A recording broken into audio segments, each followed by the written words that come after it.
अहिले बिहान बच्चाको धड्कन छैन भनेर श्रीमान श्रीमती काठमाडौँ बाहिरबाट आत्तिँदै आउनुभयो है। अर्को ठाउँबाट काठमाडौँ आउने बित्तिकै बच्चाको धड्कन हुने भन्ने त हुँदैन, तर पनि हामीले अर्को ठाउँमा बच्चाको धड्कन भेटिएन है, बच्चा जन्मने दिन नजिक आइसकेको बेलामा त्यस्तो भयो भने आउने बित्तिकै हामीले रिकन्फर्म गर्छौँ होइन। अनि यहाँ पनि हामीले अल्ट्रासाउन्ड गरेर त्यसरी हेर्दाखेरि बच्चाको धड्कन थिएन।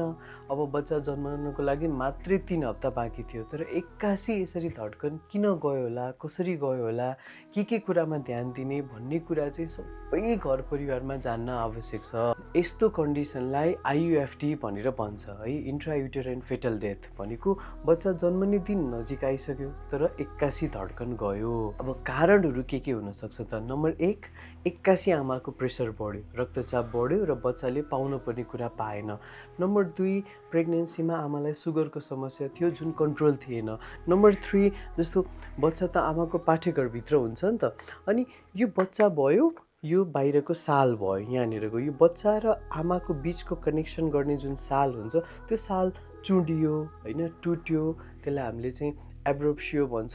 कहिलेकाहीँ चाहिँ त्यो मात्रै नभइकन बच्चा र आमाको बिचको जुन यो नाल हुन्छ नि, यो साल भयो, यो नाल भयो, नाल चाहिँ बच्चामा 2 चोटि 3 चोटिसम्म बेरिने, गाँठो पर्ने, त्यसो हुँदाखेरि पनि बच्चाले हामीलाई एकैछिन घाँटी न्याक्दा कस्तो हुन्छ भन्नु त? हामीलाई 30 सेकेन्ड घाँटी न्याक्दा सेम त्यस्तै हो नि त होइन। हामीलाई कति गाह्रो हुन्छ भने जस्तै बच्चाले पनि पाउनुपर्ने कुरा पाएन।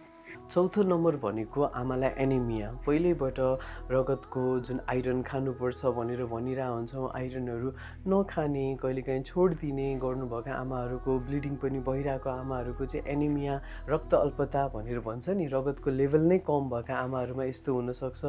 अर्को भनेको चाहिँ गर्भमा शिशुको वृद्धि कम हुने, जुनलाई हामीले चाहिँ फिटल ग्रोथ रेस्ट्रिक्सन भन्छौँ, आइयुजिआर भन्छौँ। त्यसरी चाहिँ बच्चाको वृद्धि विकास नै कम भइरहेको थियो भने त्यो बच्चा चाहिँ अगाडि बढ्न सक्दैन र एक्कासी दुर्घटनामा पर्नु, कहिलेकाहीँ चाहिँ आमा चाहिँ लडेर होइन, अनि एब्डोमिनमा प्रेसर परेर त्यसरी चाहिँ आमा र बच्चाको शिशुको चाहिँ कनेक्सन टुट्ने गर्दाखेरि चाहिँ यस्ता घटनाहरू चाहिँ विभिन्न कारणले गर्दाखेरि देखिन्छ।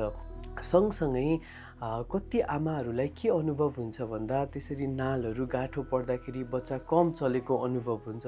त्यसरी बच्चा कम चलिरहेछ अथवा बिहानदेखि बेलुकासम्म हजुरले 12 चोटि 15 चोटि पनि महसुस गर्नु भएको छैन भने चाहिँ तुरुन्तै आफूले देखाइरहेको ठाउँमा अथवा नजिकको ठाउँमा गएर चाहिँ बच्चा किन कम चल्यो भनेर हामीले एउटा सिटिजी भन्ने गर्न सक्छौँ, एउटा अल्ट्रासाउन्ड गरेर हेर्न सक्छौँ। ती कुराहरू चाहिँ गरिहाल्नु पर्यो। अघिल्लो हप्ता यस्तै भएको कन्डिसनमा चाहिँ दिदीले होइन मैले 3-4 दिन अगाडिबाट नै बच्चा कम चलेको अनुभव गरिरहेको थिएँ, यो मैले नै एकदम मिस्टेक गरेँ, म आउनु पर्थ्यो, ठिक छ चल्छ होला, मेरो दिन आउँदैछ, फलोअप जाने दिन पनि अर्को हप्ता हो भनेर म बसेँ भनेर भन्दै हुनुहुन्थ्यो। तर हामीले हरेकचोटि भने हुन्छौँ नि होइन, फलोअपको डेट त दिया हुन्छौँ, तर बच्चा कम चल्यो, रगत पानी बग्यो, तपाईँले धमिलो देख्नुभयो, तपाईँलाई ज्वरो आयो, सास फेर्न गाह्रो भयो, कुनै पनि त्यस्ता समस्याहरू भएका छन् भने चाहिँ तुरुन्तै लेबर रुममा है, बच्चा पाउने कोठामै आउने भनेर पनि हामीले जाने बेलामा भनिरहेको हुन्छौँ। यदि हजुरलाई थाहा छैन भने यो बारेमा घर परिवार है, आफ्नो साथीभाइ सबैले जो प्रेग्नेन्सी जर्नीमा हुनुहुन्छ आफ्नो मान्छेलाई चाहिँ सेयर गरेर बुझाउनु होला। अत्यन्तै महत्त्वपूर्ण कुरा हो, जसलाई पनि हुनसक्ने कुरा हो। त्यही भएर हामी सबै सदैव यो कुरामा सचेत हुनुपर्छ। हामी यसरी नै मातृ शिशु स्वास्थ्यमा विभिन्न कुराहरू गर्दै आइरहेको छौँ। सबैजनालाई शुभ दिन। यसबारेमा सबैले जान्नुपर्छ। Please doctor.